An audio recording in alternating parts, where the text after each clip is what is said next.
Not all the battles of World War II were fought with guns and tanks. In 1944, as fierce fighting raged across Europe and the Pacific, a different kind of battle was underway in the quiet mountains of New Hampshire. This battle was not for territory, but for the future of the world economy. In a secluded luxury resort far from the front lines, delegates from 44 nations gathered to prevent past financial catastrophes from ever happening again. Their mission was bold and urgent: to design a new international monetary system that could stabilize a war-torn global economy and secure lasting peace and prosperity. The world had learned hard lessons in the decades before 1944. The aftermath of World War I and the ravages of the Great Depression taught leaders that economic instability and beggar-thy-neighbor policies could lead to desperation, nationalism, and ultimately war. In the 1930s, countries had responded to crisis by raising trade barriers, devaluing currencies in competitive spirals, and turning inward. These policies only deepened the depression and sowed the seeds of global conflict. By the early 1940s, leaders like U.S. President Franklin D. Roosevelt and British Prime Minister Winston Churchill were determined not to repeat those mistakes after World War II. They envisioned that freer trade, stable currencies, and international cooperation in finance would form the bedrock of a more peaceful and prosperous post-war world. In August 1941, even while the war's outcome was far from certain, Roosevelt and Churchill announced the Atlantic Charter, a joint statement of principles for a better future. Among its key points was a commitment to economic collaboration among all nations. This bold idea kindled a vision. Once victory was achieved, the Allies would seek a new kind of peace, one built not just on political agreements, but also on monetary and economic stability. Planning for that new system began even as bombs fell and battles raged. From 1942 onward, teams of experts from allied nations met repeatedly in preparation, holding countless discussions to craft a framework for global finance. These efforts culminated in an extraordinary meeting that would take place in the summer of 1944, a gathering aimed at designing nothing less than the financial architecture of the post-war world. For 3 years, international economists and officials labored behind the scenes to forge consensus on how to avoid the economic chaos of the interwar period. The United States and the United Kingdom, the two leading economic powers of the Allied world, spearheaded this planning. Each arrived with its own bold proposal for a new global system, and many other Allied nations contributed ideas as well. In June 1944, just weeks after Allied forces landed in Normandy on D-Day, a preliminary conference in Atlantic City, New Jersey, brought together key experts to refine the plans. By this time, the broad goals were clear: prevent another worldwide depression, stabilize currencies, encourage open markets, and fund the reconstruction of countries devastated by war. The question was how to achieve these goals in detail, and that remained a challenge fraught with debate. At the heart of the planning were two contrasting visions, embodied by two men who would become the architects of the new system. From Britain came John Maynard Keynes, a towering economist of global renown and an advisor to the British Treasury. From the United States came Harry Dexter White, a brilliant yet comparatively lesser-known U.S. Treasury official. Both men shared a commitment to post-war prosperity and stability, but they approached the problem from different perspectives, shaped by their nation's circumstances. Britain, financially exhausted by years of war and heavily indebted, sought a system that would give countries breathing room to recover. The United States, emerging from the war as the world's strongest economic power and creditor, wanted an arrangement that would encourage trade and investment without jeopardizing its own financial leadership. These differences set the stage for intense negotiations and creative compromise. Keynes and White each drafted plans for a new international institution to oversee the monetary system. Keynes's plan envisioned nothing less than a global central bank. He proposed an institution called the International Clearing Union, which would issue a new international reserve currency he named the Bancor. This hypothetical currency would be used for settling balances between countries. Under Keynes's proposal, every nation would have an account with the clearing union and a certain allowance to run deficits. Countries with balance of payments deficits could draw from the union to stabilize their economies, while countries with large surpluses would be encouraged or even required to reduce those surpluses over time.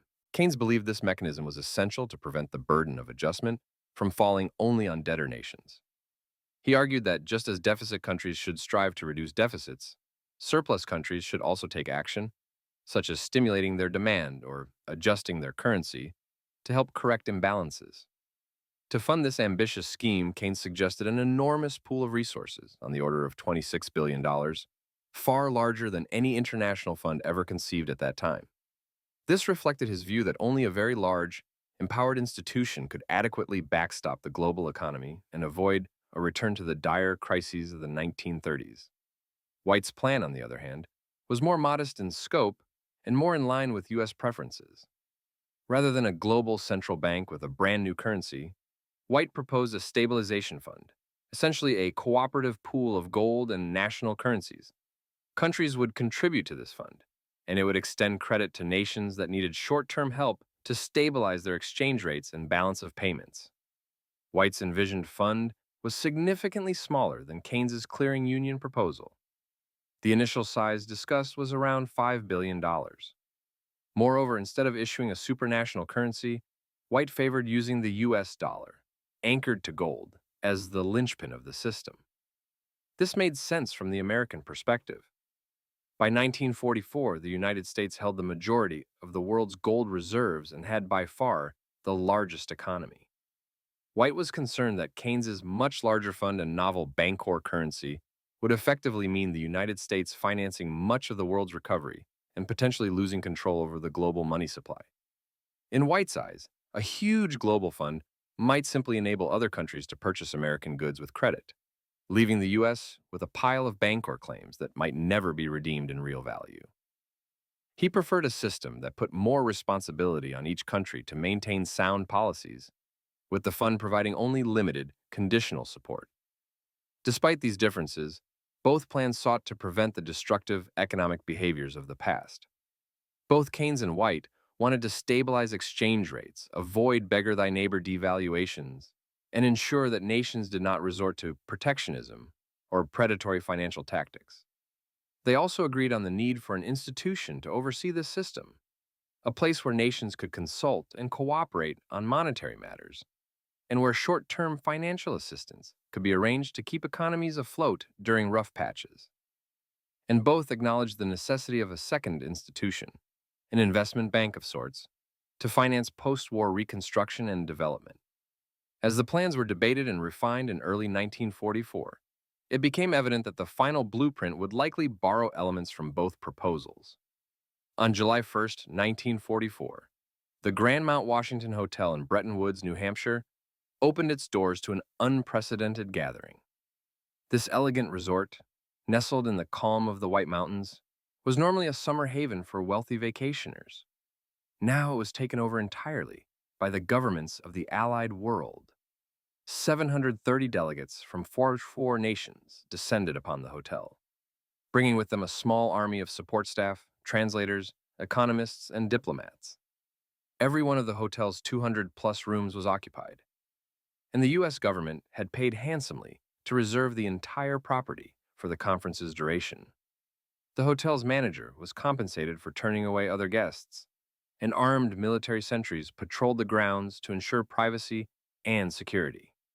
For the next 3 weeks, this remote mountain retreat would function as the capital of international finance, sealed off from prying eyes so that debates could unfold free from public pressure. The scene at Bretton Woods was a study in contrasts. Outside, the lush summer meadows and forested slopes of New Hampshire created an atmosphere of tranquility, a world away from the smoke and rubble of war-torn Europe and Asia. Inside the hotel's halls, however, was a hive of activity and urgency. Delegates hurried between meeting rooms, clutching documents and draft proposals. Discussions spilled out into hallways and onto the verandas. In the grand ballroom, plenary sessions were held, with translation headphones available so that English, French, Russian, Chinese, Spanish, and many other languages could all be understood in real time. There was a sense among those present that they were part of a historic moment.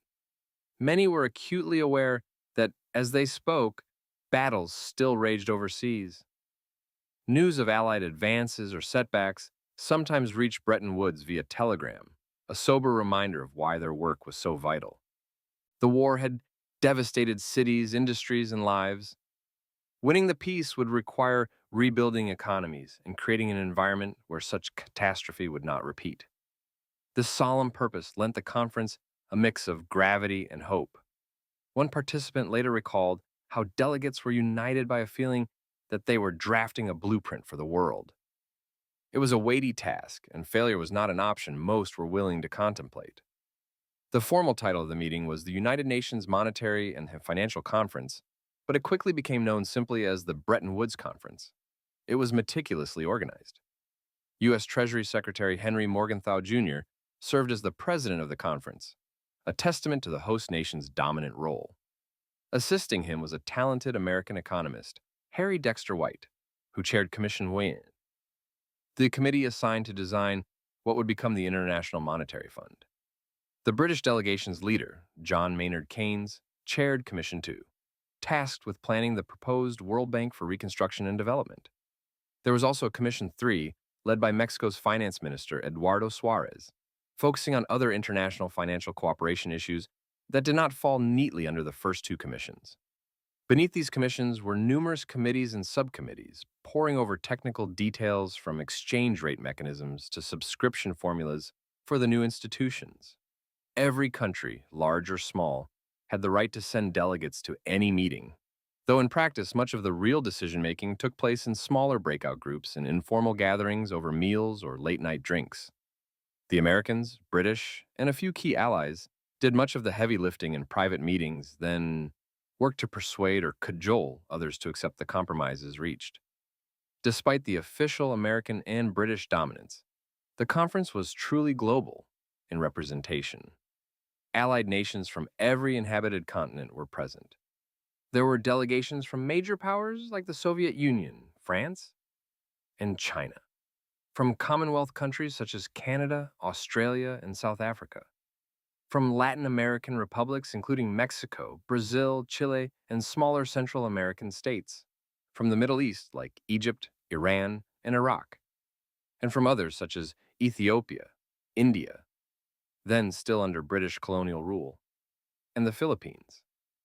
Each came with its own economic experiences and post-war aspirations. Some nations were creditors, others debtors.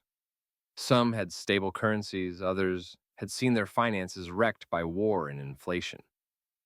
Reaching a comprehensive agreement, acceptable to all, would require patience, diplomacy, and a willingness to compromise for the greater good. The fact that these countries, 44 in total, managed to find common ground remains one of the conference's remarkable achievements. As the delegates took their seats in the gilded conference rooms of the Mount Washington Hotel, the air was filled with a mix of optimism and anxiety, determination and uncertainty. Everyone knew they were attempting something that had never been done before, to reorder and stabilize the finances of the entire world in one master stroke. At the center of the drama at Bretton Woods were the dueling ideas of John Maynard Keynes and Harry Dexter White. Though dozens of proposals and perspectives were discussed in the committee meetings, the most crucial debates often came down to these two men and the powerful nations they represented. Keynes, with his formidable intellect and eloquent oratory, was nearly a celebrity among the delegates. Many would crowd in just to hear him speak, knowing his role in reshaping economic thought during the Great Depression. He was persistent in arguing for a robust solution equal to the scale of the global problem. White, though less publicly famous, was armed with the might of the United States behind him, and everyone understood that the new system could only work with America's financial backing and approval. White was described as sharp, detail-oriented, and determined to get an outcome that aligned with American interests as well as global needs. The dynamic between the two was complex, sometimes collegial, sometimes tense. Both men respected each other's expertise, but they sparred over fundamental points. One key point of contention was the size and power of the proposed International Monetary Fund, IMF. Keynes wanted the IMF, or clearing union, as he conceived it, to be massive and proactive. He argued that if the IMF had deep reserves and broad authority, it could act decisively to prevent economic crises. Under his vision, countries facing a downturn or balance of payments trouble could quickly get large loans from the IMF to stimulate their economies, without being forced to implement harsh austerity measures that could worsen unemployment or social unrest. Moreover, Keynes's plan sought to place some of the burden of adjustment on surplus countries. In practical terms, that meant if a country persistently exported far more than it imported, accumulating wealth at others' expense, that country should perhaps face pressure to lend to deficit countries or to revalue its currency. This was a novel and somewhat radical idea. Historically, debtors were expected to tighten their belts, while creditors had free rein. Keynes wanted to change that dynamic, believing that global prosperity required cooperation from both sides of the ledger. White, reflecting the U.S. view, was not willing to accept a plan that could constrain a surplus country's freedom, especially since the United States was poised to be the chief surplus nation after the war. He pushed back hard against the notion of the bancor currency and against any automatic mechanism that would force creditor nations to forgive debts or inflate away surpluses. White's counterproposal was that countries could adjust their own policies or exchange rates in an orderly fashion if imbalances became too great, but without any punitive measures on those running surpluses. He also insisted the IMF's resources be limited, partly to ensure that U.S. funds were not endlessly drawn upon, and partly because he believed economic discipline was as important as financial aid. In White's philosophy, the very existence of an IMF would calm markets and provide confidence, so actual lending could be kept to modest levels. Countries should primarily solve their problems through sound fiscal and monetary policy at home, not continuous external support. Over days and nights of negotiation, compromises slowly took shape. The final design of the IMF ended up hewing closer to White's vision, but with nods to Keynes's ideas. There would be no world currency called bancor. Instead, the US dollar would serve as the de facto anchor of the system, and gold would remain the ultimate reference of value. Every member country would have a par value for its currency, a fixed exchange rate expressed in terms of dollars and gold. The US dollar, in turn, was fixed at $35 for an ounce of gold. This effectively put the dollar at the center of world finance, since other currencies were pegged to it, and the dollar alone was directly convertible into gold. It was a clear victory for the American approach. Yet, Keynes's influence was visible in other aspects. The size of the IMF fund was set around $8 billion, significantly larger than White's initial proposal, though much less than Keynes's hoped-for $26 billion. This increase acknowledged the need for more resources to rebuild economies. Additionally, the rules did include what came to be known as the scarce currency clause. This clause was a concession to Keynes's concern about surplus countries. It stated that if a country's currency became persistently scarce in world trade, which would mean that country was running big surpluses and others were demanding its currency to pay for imports, the IMF could declare that currency scarce and authorize collective measures to address the problem. In theory, this could allow deficit countries to discriminate against the exports of a surplus country or allow the IMF to pressure the surplus nation to adjust its policies. The clause was never actually invoked in practice, but its inclusion signified that the principle of shared responsibility for imbalances had been at least partly acknowledged. Throughout the conference, eyewitnesses noted the contrasting styles of the two principles.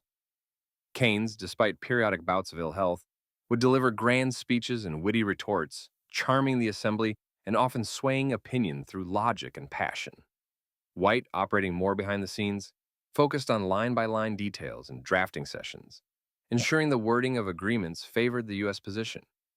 At times, tempers frayed. One famous anecdote recalls that Keynes grew frustrated with some of the compromises, lamenting that the fund was shaping up too small and too constricted. But even he ultimately praised the final agreement as better than he had feared when the conference began. White, for his part, expressed satisfaction that a workable framework had been achieved, one that he believed the U.S. Congress and other nations could actually agree to implement. In the end, both men and the delegations they led could claim credit for the result. The Bretton Woods system emerging in those negotiations was neither purely Keynes's nor purely White's. It was something new, forged out of necessity and shaped by the give and take of international compromise.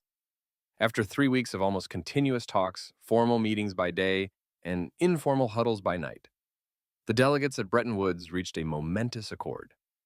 On July 22nd, 1944, in the hotel's Grand Assembly Hall, representatives of the 44 nations gathered one last time to sign the final documents. Many present felt a profound sense of accomplishment and relief. They had not only avoided a collapse of the talks, but had actively built a foundation for the future. As U.S. Treasury Secretary Henry Morgenthau Jr. gavelled the final plenary session to a close, he congratulated the delegates on what they had achieved.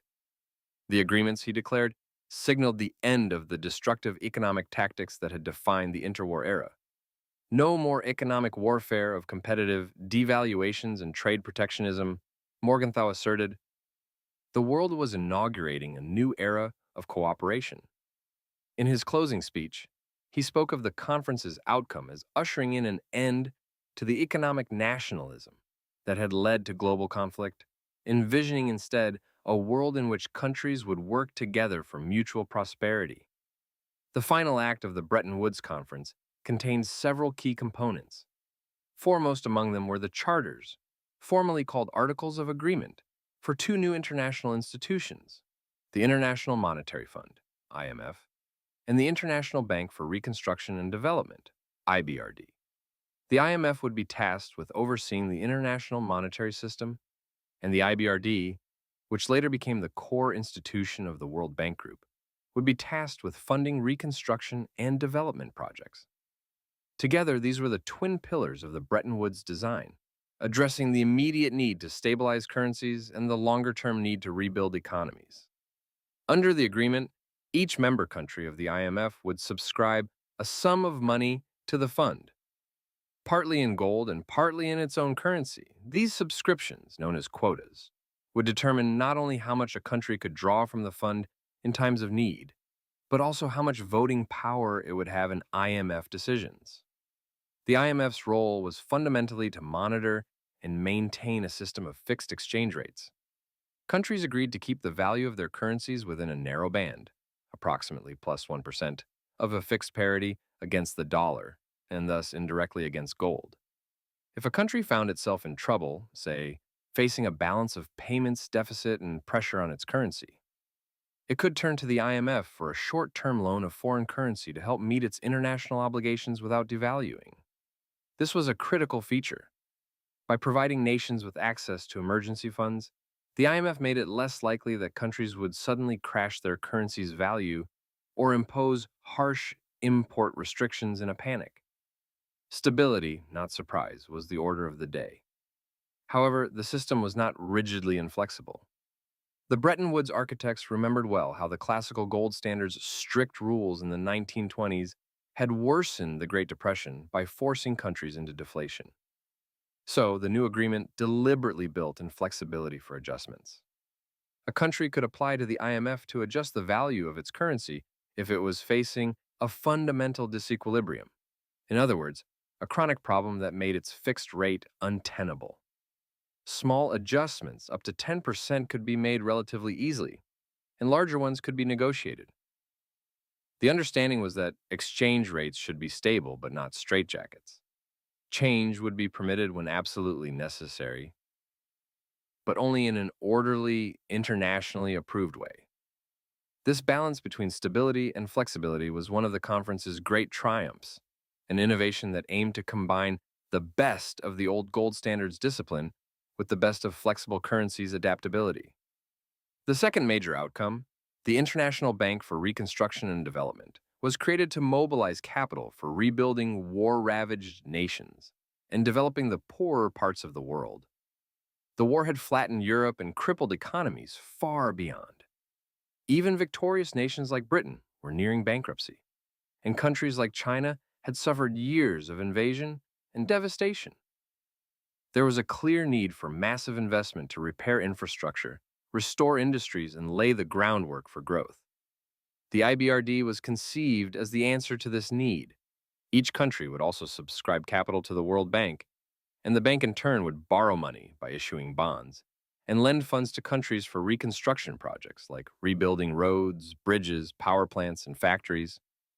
In the early years, the IBRD's focus would be on Europe's reconstruction, supplementing other efforts like the Marshall Plan, but it was also envisioned to aid development in Latin America, Asia, and Africa as time went on.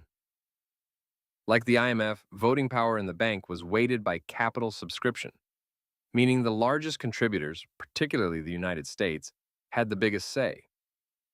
Even so, the very existence of a global development bank was a novel concept born at Bretton Woods, reflecting the understanding that political stability and peace would depend on economic recovery and growth worldwide, not just in the richest nations. Beyond the creation of the IMF and World Bank, the Bretton Woods Final Act included a number of general principles and recommendations aimed at guiding the post-war economy. One important principle was the promotion of freer trade.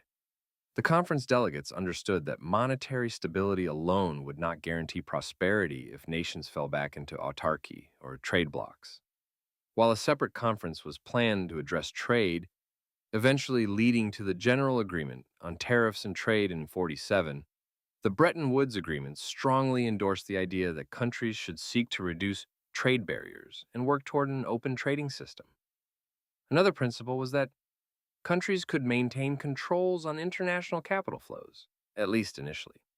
This might seem surprising from today's perspective, but at the time, many economists believed that allowing speculative hot money to flow unchecked across borders could destabilize the fixed exchange rate system. So, while trade in goods and services was to be liberalized, movements of capital could be regulated by governments, a recognition of the fragility of post-war economies. As the delegates signed the documents on that day in July 1944, the atmosphere was one of celebration tempered by the sobering knowledge of what lay ahead. They had created a framework on paper, but now the world would have to implement it. Many decisions still required follow-up. Each country's legislature needed to ratify the agreements.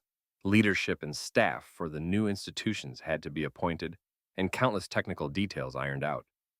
But the broad structure was set. A new global financial order had been forged, one that would rest on cooperation, fixed but adjustable exchange rates, and the twin pillars of an international monetary fund and a World Bank. The conference that began in the shadow of war ended with hope for a more stable and prosperous future. As they packed their bags and prepared to depart the peaceful woods of New Hampshire, the delegates could hardly imagine all the twists and turns that future decades would bring. But they knew they had accomplished something historic. In the months after Bretton Woods, the world's attention remained focused on the war, which in mid-1944 was entering its final phases. Yet even as armies advanced and battles were won, governments moved quickly to ratify the Bretton Woods agreements. The United States Congress, after deliberation, approved U.S. participation in the IMF and World Bank, a significant step given America's predominant financial role. By December 1945, a sufficient number of nations had ratified the treaties for the International Monetary Fund and the World Bank to officially come into existence. On a winter day in late December, representatives of the first member countries gathered in Washington, D.C. to formally launch the institutions and contribute their initial quotas. The IMF began with 29 member countries at its founding meeting, and the World Bank with a similar number. It was a moment of quiet triumph. Despite all the potential obstacles, the vision conceived at Bretton Woods was becoming reality. The immediate post-war years saw the Bretton Woods system gradually take hold. At first, the world economy was in disarray. Cities in ruins, industries crippled, trade routes disrupted. Currencies that had been pegged to the dollar on paper often weren't fully convertible or credible yet in practice. Many countries initially maintained wartime controls on prices, trade, and currency exchanges. The IMF's early role was limited, partly because the urgent needs of reconstruction were addressed by other means such as direct U.S. aid, notably the Marshall Plan of 1948 to 1952, and because war-torn nations weren't yet ready to open up their financial systems. The World Bank made its first loans in 1907. One of the very first was a loan to France to help rebuild its infrastructure. Slowly but surely, confidence returned. Factories restarted production, ships once again carried goods across oceans, and monetary stability edged closer. By the late 1950s, the Bretton Woods system was fully operational. One milestone came in 1958 when major European currencies like the British pound, French franc, and West German mark became convertible into other currencies and dollars for current account transactions, trade, and services. This meant that businesses and travelers could finally exchange these currencies freely at the official rates, a huge step toward normalizing international commerce. Under the watchful eye of the IMF, countries generally maintained their pegged exchange rates. If a nation started running low on foreign reserves, it could approach the IMF and draw on its quota to stabilize its currency, buying time to enact reforms or let its economy adjust. In these years, the global economy entered a period of extraordinary growth. From the late 1940s through the 1960s, many countries experienced rapid increases in production and living standards. Europe and Japan rebuilt and boomed. The United States enjoyed unprecedented prosperity, and many developing countries began to grow and industrialize with the help of foreign investment and development loans. While countless factors contributed to this post-war golden age, the Bretton Woods framework was widely credited for providing a stable monetary backdrop. Businesses could trade and invest without fearing wild currency fluctuations. Investors had some assurance that exchange rates would not suddenly shift, wiping out returns. And policymakers had a supportive system that encouraged sensible economic management, knowing that help was available from the international community if things went wrong. Of course, no international system is perfect or runs without friction.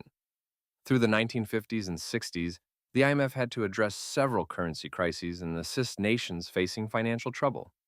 The UK, for example, devalued the pound with IMF concurrence in 1909, and again under pressure in 1910 as it grappled with its post-war economic weaknesses.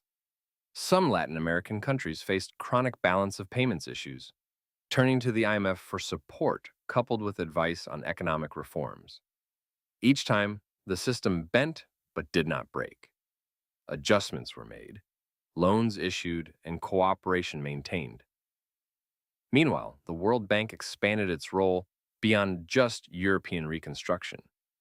By the mid-1950s, its focus shifted to development projects in Latin America, Africa, and Asia, funding roads in India, dams in Africa, and other infrastructure essential for growth.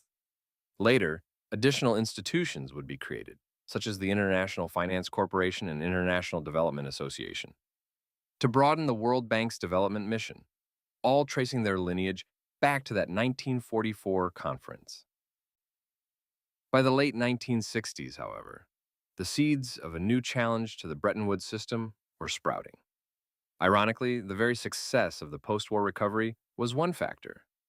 As Germany and Japan grew into economic powerhouses, and as Western Europe became prosperous, the United States was no longer the overwhelmingly dominant economic force it had been in 1945. The US dollar remained at the center of the system, and countries around the world accumulated dollar reserves as they sold goods to America. Under the Bretton Woods design, those dollars held abroad were as good as gold because the U.S. Treasury had promised to convert dollars into gold at 30 an ounce if foreign central banks requested it. But as U.S. spending climbed in the 1960s, due in part to the Vietnam War and expansive domestic programs, the U.S. began to run balance of payments deficits. More and more dollars flowed out of the United States and into the hands of other countries. Confidence in the dollar's value started to waver. By the end of the 1960s, it was an open secret that the United States did not have enough gold to redeem all the dollars held by foreign governments at the official rate. Some countries began to doubt the longevity of the system. Notably, France, under President Charles de Gaulle, grew vocal about the dollar's privileged position and hinted that it might demand gold for its dollars. In 1968, a crack appeared in the old gold foundation. A speculative run on gold forced the creation of a two-tiered pricing system, one for official transactions at $35, and a higher free market price for private gold trades. This was a sign that the Bretton Woods regime was under strain. The inevitable end came in 1971. Faced with mounting pressure on the dollar and a run on U.S. gold reserves, President Richard Nixon took a dramatic step on August 15, 1971. He suspended the dollar's convertibility into gold. In effect, the United States unilaterally pulled out the keystone of the Bretton Woods Arch. Without the gold backing at the center, the system of fixed rates became much harder to maintain. There were frantic efforts over the next year or two to patch things up with new exchange rate arrangements, such as the Smithsonian Agreement of December 1901, which adjusted currency values and widened the allowable bands of fluctuation. But these measures were temporary band-aids. By 1973, the major currencies of the world, the dollar, British pound, German mark, Japanese yen, and others, were all floating freely against each other. The Bretton Woods era of fixed exchange rates was officially over. It's important to note that the end of the Bretton Woods monetary system was not the end of the Bretton Woods institutions or spirit. The IMF and World Bank continued to operate, and indeed, they adapted to the new environment of floating exchange rates by finding new roles. For example, the IMF began focusing more on balance of payments, financing for developing countries, and later on guiding nations through debt crises. But the elegant simplicity of a dollar pegged to gold and all other currencies pegged to the dollar was gone. In its place was a more unpredictable system of fluctuating currency values, determined by market forces and occasional government interventions.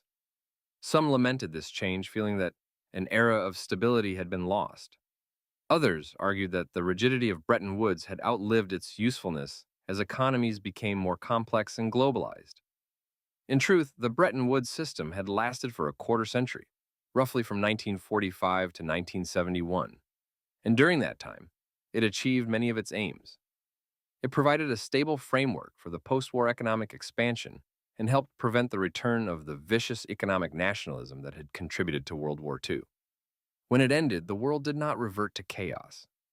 By then, cooperation had taken root deeply enough that countries worked together to manage the transition to new arrangements. The IMF played a key role in this transition, negotiating the rules for a world of floating exchange rates and later creating mechanisms like the Special Drawing Right, SDR, an international reserve asset introduced in 1969 to supplement gold and dollars. The Bretton Woods Agreement of 1944 remains a landmark in history, a testament to what international cooperation can achieve even amid crisis. It was born in a time of war, yet it was fundamentally an act of faith in a peaceful future. The delegates at Bretton Woods managed to overcome national interests and ideological differences to design a system that worked for the common good. In doing so, they helped set the stage for decades of growth and relative financial stability. The institutions they created have evolved with the times, but are still central pillars of the international economic order. The International Monetary Fund, for instance, has been at the forefront of responding to financial crises and helping countries stabilize their economies. From Latin American debt troubles to Asian currency crises, the World Bank has become a leading source of development finance and knowledge, working to reduce poverty and build infrastructure across the globe. Every time nations gather to address a global financial challenge, be it the debt relief initiatives of the 1980s or the coordinated response to the 2008 financial meltdown, they are walking in the footsteps of Bretton Woods, guided by the belief that working together beats going it alone. Beyond institutions and rules, Bretton Woods left a powerful ideological legacy. It cemented the idea that economic prosperity and international peace are intertwined. The conference reinforced the principle that economic nationalism, where countries try to win at others' expense, is ultimately a recipe for disaster, and that shared prosperity requires fairness, rules, and mutual support. This spirit influenced the creation of other cooperative frameworks, including the General Agreement on Tariffs and Trade, GATT, that evolved into today's World Trade Organization, WTO, and even the European economic integration that eventually led to the European Union. All these efforts sprang from a post-war conviction that open dialogue and agreed-upon rules could prevent the world from sliding back into depression and conflict. The cinematic drama of Bretton Woods, the notion of wise figures cloistered in a mountaintop hotel, charting the course of the world economy, has captured imaginations for generations. It has been the subject of books and documentaries which often highlight the almost miraculous nature of the agreement. After all, how likely is it that in just 3 weeks, representatives of dozens of countries could design an entire international monetary system. Yet it happened, under extraordinary pressures and with the endgame of World War II still uncertain. That success owed much to skillful negotiation, but also to a shared resolve that the world had to change for the better. The participants were driven by memories of hardship in the 1930s, and the understanding that this was their chance to prevent history from repeating itself. Today, more than 80 years later, the world faces new economic challenges, from financial crises to globalization's disruptions. Debates continue about how to reform the international financial system, and voices sometimes call for a new Bretton Woods, an updated grand agreement to address the problems of our time. Whether or not such an ambitious conference could succeed again, the 1944 Bretton Woods Conference stands as a beacon of what cooperative statesmanship can accomplish. It reminds us that even amid the darkest days of conflict, nations can come together to build something hopeful and enduring. As the final credits roll on the story of Bretton Woods, the lasting image is one of unity forged through adversity. In the summer of 1944, in a quiet American hotel surrounded by mountains, humanity took a significant step toward governing its economic fate collectively. The Bretton Woods Agreement did not solve every problem, nor could it last forever unchanged, but its impact on the fabric of international relations and finance has been profound. The world we live in, one interconnected by trade, finance, and institutions for cooperation, owes a great deal to those intense July days when a group of visionary individuals dared to imagine a new global financial order and made it. Thank you for watching. If you enjoyed this documentary, it would mean the world to us if you like the video or subscribe to our channel. We truly believe that understanding the past is key to navigating the future, and by studying financial history, you are better prepared to safeguard your wealth than 99% of the people out there. If you have any questions or remarks, or would like to request a video topic for our next deep dive, please leave a comment down below. We aim to reply to all of them. Until next time.